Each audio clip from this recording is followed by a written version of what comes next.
Bien, c'est le moment d'ouvrir la séance d'aujourd'hui. Je vais demander à Franck Mouton et à Jean-Claude Couffinal de nous rejoindre, puisque cette séance a été préparée et organisée par eux. Et nous recevons France Biotech. Et je dirais que cette séance est très représentative des occupations actuelles de notre académie, puisque ce matin encore, nous étions en réunion pour mettre l'avant-dernière main à l'organisation de notre congrès annuel qui, des RICF, passe cette année, grâce à un partenariat avec Médicène, en chirurgie 4.0. Donc, je ne vous fais pas le dessin. 4.0, vous avez compris, c'est l'utilisation des datas, je dirais dans tous les sens. C'est des datas liées aux patients, liées à l'activité des chirurgiens, liées à l'évaluation des nouvelles technologies, comme ça a été un peu évoqué dans le résumé d'Hubert. Et on est aujourd'hui avec France Biotech tout à fait dans le sujet. Et j'aime bien le sous-titre, la nouvelle collection. Je pense qu'on va avoir les meilleurs des meilleurs aujourd'hui. Franck Bouton, bienvenue. Je vais vous céder le micro. Peut-être pour nos collègues, résumer en quelques mots la présentation, si c'est possible, la présentation de France Biotech et nous expliquer ce sous-titre. Voilà, je veux dire simplement aussi que Oui, Franck, Jean-Claude.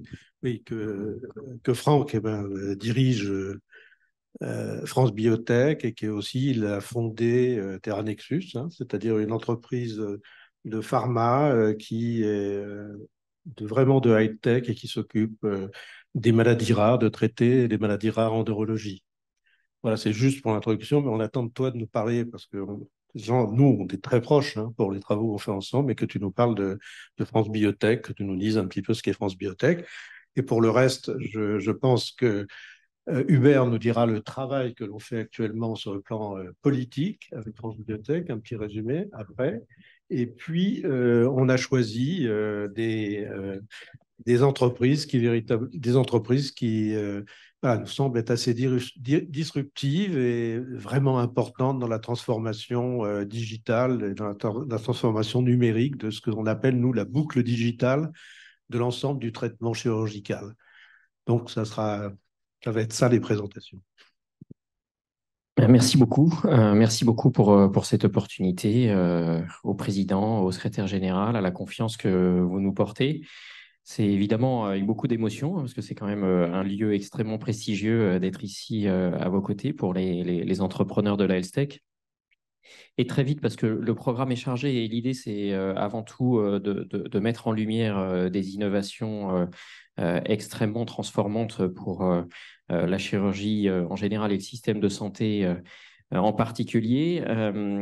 Quelques mots sur France Biotech. France Biotech, c'est une association professionnelle indépendante hein, qui fête sa 26e année d'existence, qui s'appelle France Biotech, mais qui a depuis quelques années élargi son spectre d'activité à l'ensemble de la health tech, biotech, développement de médicaments innovants, medtech, tout ce qui est dispositifs médicaux, thérapeutiques, dispositifs médicaux implantables, dispositifs médicaux diagnostiques, et le numérique en santé. Et comme vous le savez, avec effectivement un foisonnement extrêmement important, une dynamique entrepreneuriale qui est extrêmement forte en France. On crée environ une soixantaine d'entreprises par an dans ce secteur-là, massivement issus d'unités de recherche, que ce soit de la recherche académique ou de la recherche clinique au sein des centres hospitaliers.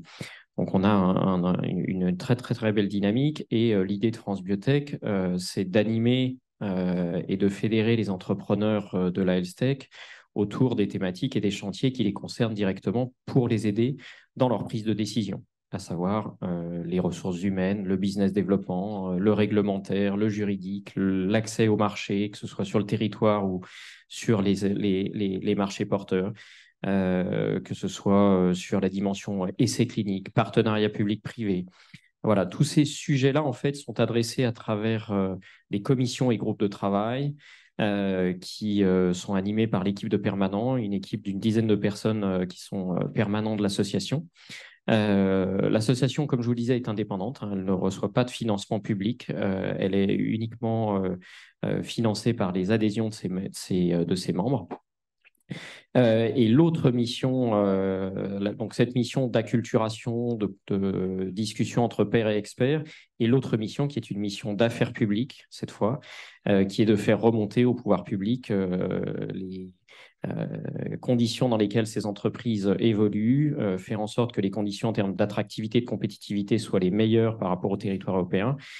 Et à ce titre-là, France Biotech fait partie des 7 personnalités qualifiées de suivi du plan Innovation Santé France 2030 pour représenter justement le secteur Health Tech, Biotech, MedTech et numérique en santé. Cette mission, elle s'accompagne évidemment de journées comme celle-là, c'est-à-dire de pouvoir avoir aussi des liens directement avec les soignants, avec les académies et les sociétés savantes, parce qu'elles ont énormément d'importance pour nous dans la relation.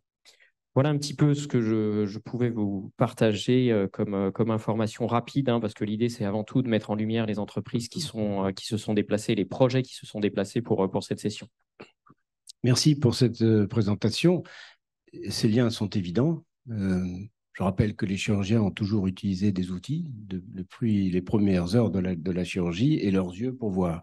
Et ce que vous allez nous présenter aujourd'hui, c'est le prolongement. Ce sont des outils qui sont le prolongement de la main du chirurgien et l'amélioration de son regard sur la préparation opératoire et même sur le déroulement d'une intervention. Donc le lien est tout à fait naturel. Donc, je voulais passer la parole à Hubert Johannet, et je vois aussi qu'il y a François Richard et notre collègue espagnol qui sont à la tête, enfin qui dirigent la haute commission de la révision de la nomenclature. Et je veux dire, on fait un travail commun ensemble, et je crois que Hubert va vous en parler. Oui, c'est-à-dire que nous, on est très, très heureux, et même on peut dire très honorés, parce que France Biotech a des talents que nous n'avons pas, de travailler avec vous. Nous avons mené depuis 2 ans de très nombreuses auditions. On a entendu la HAS, plusieurs tutelles, bien sûr le Haut Conseil de nomenclature.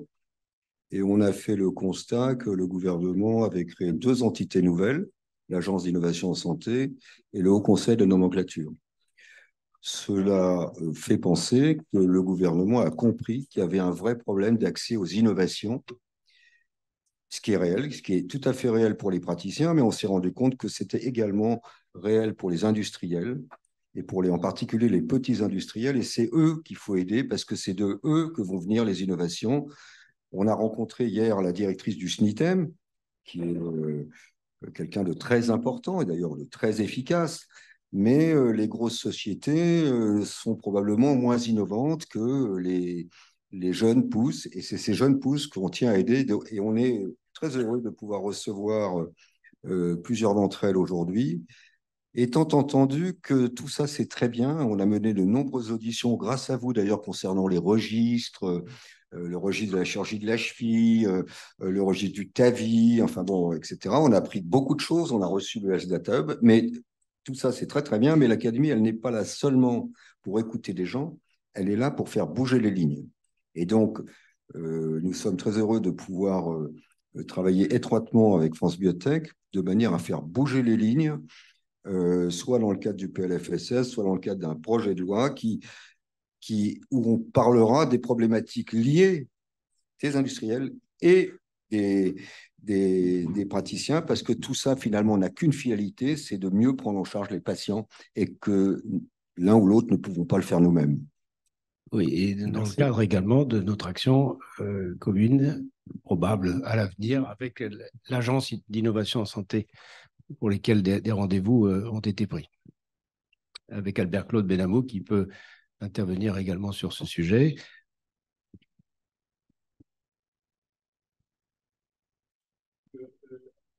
Micro. Je fais partie de l'équipe du SGPI, conseiller de Bruno Bonnel, et que, comme vous le savez, le SGPI pilote le fonctionnement de l'AIS.